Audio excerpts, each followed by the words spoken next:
19세기 미국의 가장 영향력 있는 복음 전도자 중 한 명인 이 D.L. 무디 목사님이 전도 집회를 마치고 귀가하는 길에 어떤 한 사람이 질문했습니다. 목사님, 오늘 저녁 집회에는 몇 명이나 구원을 받았습니까? 무디 목사님이 대답했습니다. 2명 반입니다. 2명 반이 뭐냐? 이 질문하는 사람이 어리둥절해서 재차 물었습니다. 2명의 어른과 1명의 어린 아이군요 라고 말했죠. 그러니까 이 D.L. 무디 목사님이 고개를 저으며 다시 말했습니다. 아닙니다. 2명의 어린이와 1명의 어른입니다. 그렇게 말한 거예요. 오늘 구원받은 어린 아이는 평생 주님을 위해 살아갈 기회가 있지만 어른은 이미 인생 절반을 이상을 살았기 때문입니다. 이해가 되시죠? 어린이가 예수님을 믿고 구원받으면 평생 주님을 위해 살아갈 기회가 생깁니다. 그래서 무디 목사님은 어린이와 청소년 전도와 양육의 이 중요성을 알고 가난한 어린이들을 위한 교회학교사에게 헌신을 했죠. 예수의 선교사인 프랜시스 자비엘도 이 무디 목사님과 같은 생각을 했습니다. 그가 남긴 유명한 말이 있는데 같이 읽어볼까요? 아이가 7살이 될 때까지 내게 주시오. 그 후에는 당신이 그에게 하고 싶은 대로 하시오. 그래서 이 말이 원리가 되어서 천주교회는 유치원을 갖추고 유아들에게 신앙적인 교육을 했습니다. 여러분, 하다못해 공산주의자 레닌도 어린이 교육을 강조하며 이렇게 말했습니다. 내게 4살까지의 아이를 맡겨보라. 그러면 내가 심어놓은 씨는 평생토록 절대로 뽑히지 않을 것이다. 그래서 이 레닌의 사상을 그대로 반영해서 중국은 18세 미만의 그런 미성년자에게 대한 종교 교육과 종교 활동 참여를 법으로 금지하고 있죠. 심지어 이단들도 이 자아 정체성과 신앙관이 아직 미형성된 어린이와 청소년들을 집요하게 전도해서 이단 사상을 주입하는 데 열심을 냅니다. 자, 오늘은 우리 어린이 주일입니다. 하나님이 우리 각 가정과 또 우리 교회와 대한민국에 선물로 주신 이 어린이와 청소년들을 위해 무엇을 해야 될지 생각하는 시간이 되어야 합니다. 자, 오늘 우리가 함께 읽었던 이 마가복음의 주제 중에 하나가 하나님 나라입니다. 오늘 본문에서 예수님은 어떤 사람이 하나님 나라에 합당한가, 그리고 예수님의 제자들은 어떤 태도로 이 땅을 살아가야 하는가 하는 것을 말씀하고 있어요. 자, 먼저 본문 13절 말씀을 읽겠습니다. 사람들이 예수께서 만져주심을 바라고 어린아이들을 데리고 오매 제자들이 꾸짖거늘. 자, 예수님이 어느 날 이 제자들과 함께 마을에 가셨는데 예수님이 오셨다는 소식을 듣고 마을의 사람들이 각자 자기 자녀를 데리고 예수님을 찾아왔습니다. 그들은 예수님이 어린아이의 머리에 손을 얹고 그렇게 축복해 주시기를 구한 거죠. 자, 여기에서 어린아이들은 갓난아이부터 12살까지의 어린이들을 의미합니다. 만져주심을 바라고, 이거는 어린아이들을 데리고 온 어른들이 예수님이 아이들을 어떻게 해요? 축복해 주시기를 원했다, 그런 뜻이에요. 특별히 신약시대에 하나님의 능력과 축복이 전달되는 2가지 그런 수단이 있는데, 첫 번째는 뭐냐면 이 신성한 사람이 직접 만짐으로 축복이나 능력이 전달되는 것입니다. 그래서 예수님이 병자들의 손을 얹어서 그렇게 또 그 치유의 능력이 전달된 것을 우리가 알 수 있습니다. 둘째는 신성한 사람의 이 선포적 말씀을 통해서 축복이나 능력이 전달되었습니다. 그래서 예수님이 내 믿음이 너를 구원하였다, 너는 평안히 가라, 그렇게 선포하신 거죠. 물론 이 2가지 수단이 축복받는 본질적인 수단은 아닙니다. 조건은 아니에요. 하지만 이 자녀들을 데리고 온 부모들의 마음, 아마 부모님이라면 다 이해하실 것입니다. 자, 그런데 제자들이 이들의 행동을 저지하면서 꾸짖어 보냅니다. 제자들의 행동에서 예수님 당시 이 유대 사회에서 이 어린아이의 사회적 위상을 짐작할 수가 있어요. 당시 어린아이의 위상은 오늘날과 매우 달라요. 자, 내일 어린이 날이잖아요. 그래서 어린이들을 특별히 축복하면서 그렇게 함께하는 그런 날인데, 당시에는 그렇지 못했습니다. 당시 어린아이는 존중받아야 할 대상이 아니라 사회적으로 미성숙하고 무가치한 존재로 여겨졌죠. 당시의 어린아이들은 아무 권한이 없습니다. 미미한 존재예요. 법적으로도 보호받는 존재라기보다 부모의 소유물로 간주하였습니다. 그래서 유대법이나 로마법에서도 독립적인 그런 인격체로 보지 않았어요. 그래서 극단적으로 원하지 않는 아이가 태어나면 버렸습니다. 그런 일들이 많았어요. 심지어 여자아이들은 남자아이들보다 사회적으로 더 낮은 그런 위치에 있었고, 교육적으로나 경제적으로나 법적으로 그런 아주 차별 대우를 받았죠. 이 당시 문화를 고려해 보았을 때 제자들이 말했던 애들은 가라 했던 이 말이 결코 이상한 것은 아닙니다. 하지만 예수님은 당시 문화적 관념을 거슬러서 다르게 행동하셨어요. 자, 본문 14절입니다. 예수께서 보시고 노하시어 이르시되 어린아이들이 내게 오는 것을 용납하고 금하지 말라. 하나님의 나라가 이런 자의 것이니라. 여기서 노하셨다. 예수님이 크게 화를 내셨다는 거예요. 단순한 짜증이나 실망이 아닙니다. 어린아이들을 대하는 그 당시의 불의한 현실에 대한 정의로운 의로운 분노예요. 예수님이 어린아이들을 꾸짖는 제자들에게 노하신 이유는 다름 아닌 제자들이 하나님 나라의 본질을 오해했기 때문이에요. 예수님은 이미 마가복음 9장에서 이 10장 우리가 본문을 읽었는데 그 앞장에서 하나님 나라의 본질에 대해서 어린아이를 통해서 가르쳐 주셨거든요. 마가복음 9장 36절 37절입니다. 어린아이 하나를 데려다가 그들 가운데 세우시고 앉으시며 제자들에게 이르시되 누구든지 내 이름으로 이런 어린아이 하나를 영접하며 곧 나를 영접함이요 누구든지 나를 영접하며 나를 영접함이 아니요 나를 보내신 이를 영접함이라. 이 말씀을 할 때 어떤 배경에서 예수님이 말씀하셨냐면 제자들끼리 서로 누가 크냐, 누가 제자 중에 어뜸이냐 이런 거 가지고 막 싸웠거든요. 그런 논쟁을 하는 가운데 예수님이 어린아이를 데려다가 제자들 가운데 세우시고 그들을 안아주시면서 하신 말씀이에요. 가장 작고 낮은 자를 섬기는 사람이 바로 하나님 나라에서 큰 자다, 그렇게 말씀하셨어요. 그러함에도 불구하고 제자들은 예수님의 교훈을 이해하지 못합니다. 그리고 여전히 당시 가치관에 따라 애들은 가라, 그렇게 거절한 겁니다. 예수님은 하나님 나라의 이 핵심 가치를 여전히 오해하는 제자들에게 노하신 거예요. 그러면서 정말 중요한 말씀을 오늘 본문 15절에서 하십니다. 15절입니다. 내가 진실로 너에게 이르노니 누구든지 하나님의 나라를 어린아이와 같이 받들지 않는 자는 결단코 그것에 들어가지 못하리라 하시고. 예수님은 뭐라고 말씀합니까? 하나님의 나라를 어린아이와 같이 받들지 않는 자는 결단코 그곳에, 즉 천국에 들어가지 못한다, 그렇게 말씀합니다. 예수님은 하나님 나라를 어린아이처럼 받들지 않는 자, 하나님 나라에 들어갈 수 없다. 여러분, 이 무슨 뜻이에요? 어린아이와 같이 받든다라는 말이 무슨 뜻입니까? 여기서 받든다라는 말은 단순한 동의 정도가 아니에요. 정말 마음을 열어서 전적으로 받아들이고 수용한다라는 뜻입니다. 자, 오늘 유아 세례를 받은 아이들은 부모의 전적인 돌봄과 사랑이 없으면 신체적으로, 정신적으로, 영적으로 건강하게 자랄 수 없습니다. 그래서 아이가 어리면 어릴수록 그 아이의 생명은, 그 아이의 인생은 부모에게 달려있죠. 부모에게 절대 의존합니다. 하나님 나라도 마찬가지예요. 아무리 내가 인간이 대단하다고 해도 인간의 능력이나 어떤 노력이나 의지, 그것으로 천국을 갈 수 없어요.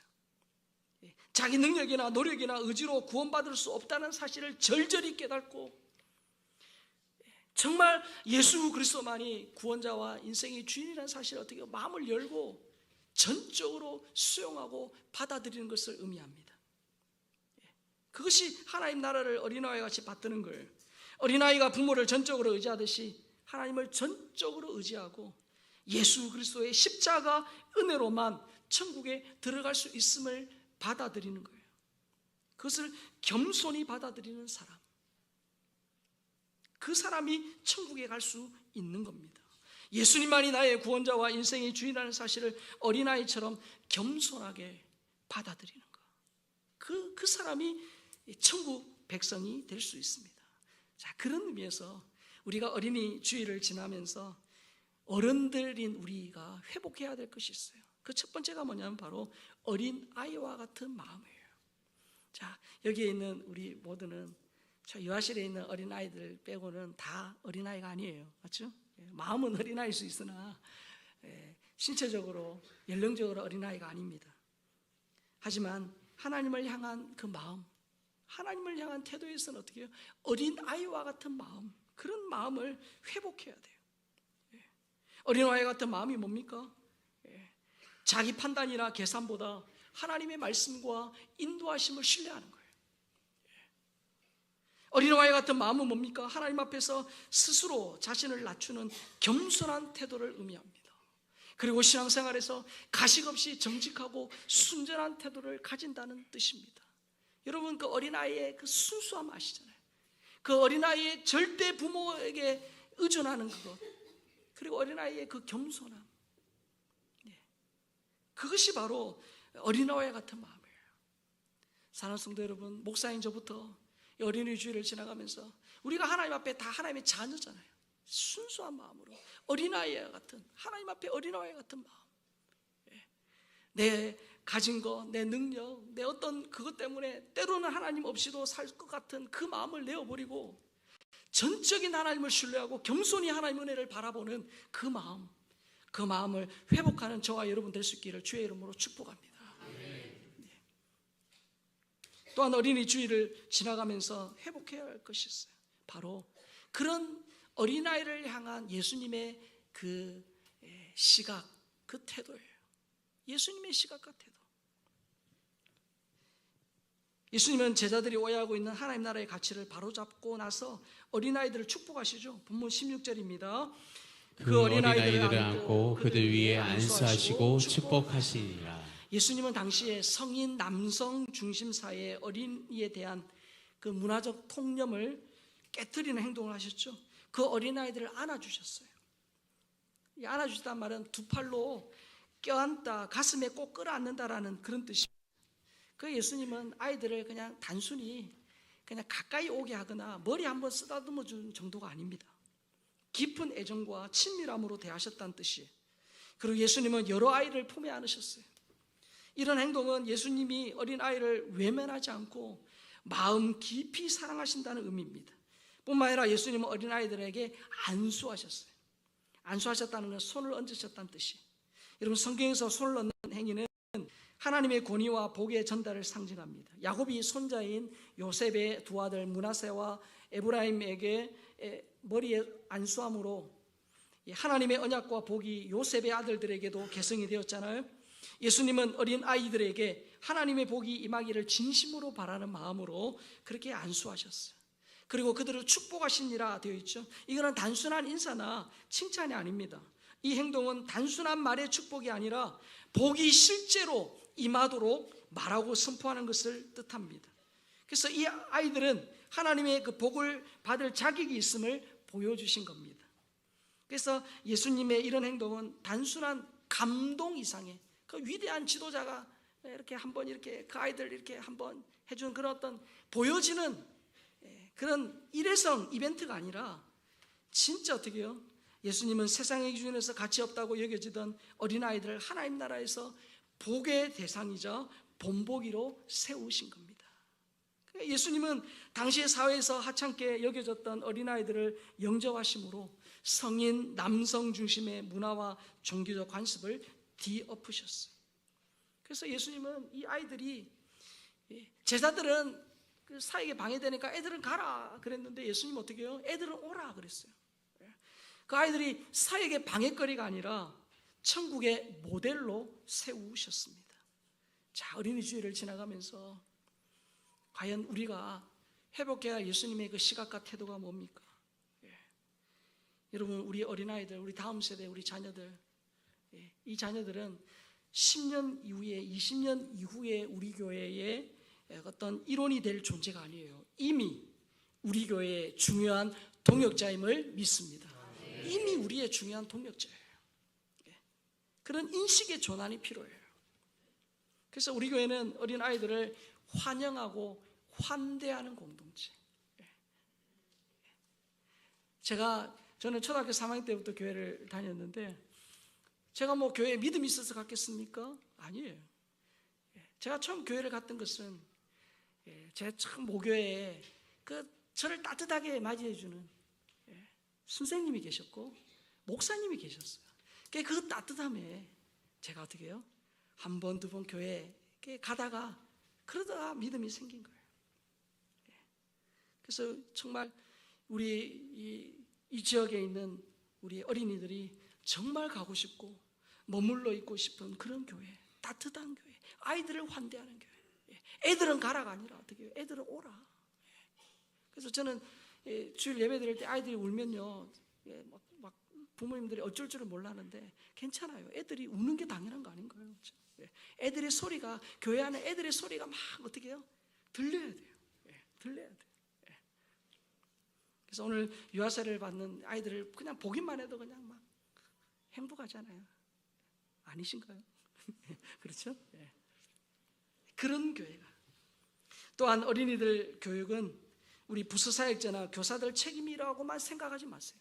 아이, 우리 부서사역자나 우리 교사들이 다 알아서 하겠지. 여러분 그렇게 생각하시면 안 됩니다. 우리는 영적 가족으로 함께 그들을 돌아봐야 합니다. 부서 현장에서 직접 몸으로 뛰고 있는 교사들은 정말 예수님처럼 깊은 애정과 그런 친밀함으로 양육해야 돼요. 그리고 우리 성도님들, 우리 학부모님들은 그들이 더 잘할 수 있도록, 정말 그들이 어릴 때부터 주 안에서 믿음으로 잘 자랄 수 있도록 어떻게 해요?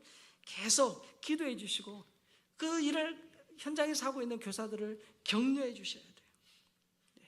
그리고 현재 우리 영유치부와 우리 유년부와 중고등부에 교사가 필요하다라고 저한테 요청을 하셨거든요. 그 여러분 가운데 진짜 나 다음 세대 아이들에 대한 마음이 있다면 여러분들이 오셔가지고 그 교회 교육에 이 짐을 함께 나누어 주셔야 돼요.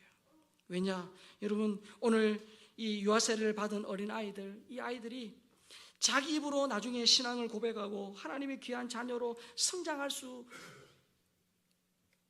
있으려면 1차적으로 부모님들의 그런 헌신과 수고가 있어야 되지만 어떻게 해요? 우리 모든 성도님들이 좋은 울타리가 되어주셔야 돼요. 믿음의 울타리, 기도의 울타리가 되어주셔야 돼요. 그래야 그들이 정말 이 험악한 세상에서 믿음으로 잘 자랄 수 있습니다. 아울러서 예수님이 아이들을 안고 안수하여 축복하신 것처럼 어린아이들을 기도로 축복해 주셔야 합니다. 그들이 예수님을 정말 인격적으로 체험적으로 만날 수 있도록. 그래서 우리 부모님들이 다 천국 가셔도 그들을 인생을 붙들고 계신 하나님, 그들의 인생의 주인 되신 예수님을 온전히 신뢰함으로 이 험악한 세상에서 빛과 소금의 역할을 감당하는 믿음의 세대로 자랄 수 있도록 여러분들이 기도해 주셔야 돼요. 뿐만 아니라 그들이 하나님 주신 그 재능을 잘 발견하고 개발해서 자신의 분야에서 하나님의 손과 발로 평생에 쓰임받을 수 있도록 여러분들이 기도해 주셔야 돼요. 그리고 저들의 학업과 취업과 결혼의 가정 속에 하나님 만남의 축복을 주시도록 정말 여러분 기도해 주셔야 돼요. 정말 그래서 저들이 가는 곳마다 사람이 살아나고 사람이 복을 받는 축복의 통로가 되도록 여러분 기도해 주시기를 주의 이름으로 축복합니다. 그래서 저들이 가는 곳마다 어떻게 해요? 저들 때문에, 우리 자녀들 때문에, 다음 세대들 때문에 그 공동체가 어떻게 해요? 밝아지고 그 공동체가 더 은혜로워지고, 그래서 우리 자녀들이 가기만 하면 사람들이 모여야지, 자녀가 가기만 하면 사람들이 막 도망가고 그러면 안 되잖아요. 그렇죠? 그런 우리 자녀들이 되도록 저들을 기도로 축복하고 격려의 말로 축복해 주시기 바랍니다. 어린이 주일을 보내면서 두 가지입니다. 우리가 먼저 우리가 어른이지만 어린 아이의 그 마음을 회복하여 주옵소서. 하나님 은혜 아니면 안 됩니다. 우리 가정에, 우리 자녀들의, 내 인생의 앞길에 하나님의 은혜 아니면 안 됩니다. 정말 예수님만이 우리의 구원자와 인생의 주인입니다라는 그 어린아이 같은 그 마음으로 하나님을 바라보고 뿐만 아니라 예수님의 눈으로 어린아이들을 격려하고 축복하고 기도하는 저와 여러분 될 수 있기를 주의 이름으로 축복합니다. 그렇게 될 때 오늘보다 내일이 더 좋은 교회로, 올해보다 내년이 더 은혜로운 교회로 하나님이 만들어 가실 줄 믿습니다.